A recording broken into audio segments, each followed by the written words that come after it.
ये हमारे माशरे में बड़ी मिसाल मशहूर है।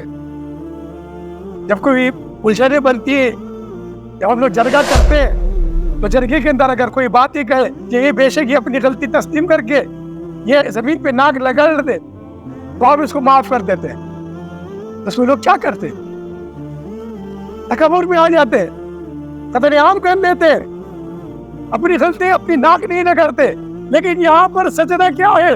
जब तक क्या अपनी नाक को, अपने गुरूर को, अपनी अना को, अपने तकब्बुर को, अपने तमाम उत्तर, अपने सर जो गर्दन के ऊपर है सबसे ऊंचा है उसको सबसे नीचे नहीं कर लेते।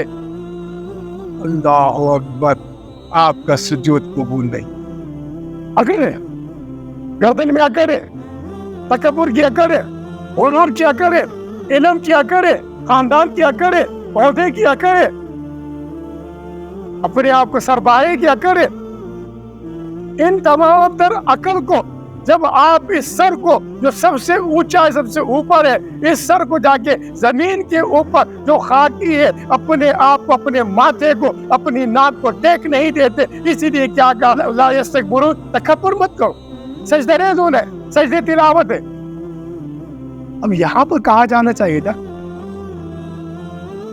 यहाँ पर नमाज का हुक्म दिया जाना चाहिए था, यहाँ पर जहाद का हुक्म दिया जाना चाहिए था, यहाँ पर हज का हुक्म दिया जाना चाहिए था, यहाँ पर रोजे का हुक्म दिया जाना चाहिए था, यहाँ पर ज़कात का हुक्म दिया जाना चाहिए था। यहाँ पर क्या कहा? सजदे तिलावत है, आपने सजदा कर रहे हैं। अब इस सजदे तिलावत को दौरे हाजिर में आप अपनी जिंदगियों में देखिए, अपनी जिंदगी में दौरे हाजिर में देखिए, क्या हमें इस गर्दन में अकड़ नहीं है? क्या हम दूसरे को खुद से कमतर नहीं समझ रहे? क्या माशरे के अंदर ये गुरूर तकब्बुर नहीं है? क्या माशरे के अंदर फिरौनियत नहीं है? क्या दौलत की घुमंड नहीं है? क्या ओहदे की घुमंड नहीं है? क्या अपनी जात की घुमंड नहीं है?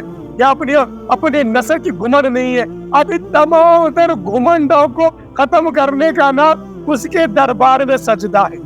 एक सजदा जिसे तू गरा समझता है, हजारों सजदे से देता है आदमी को नजात।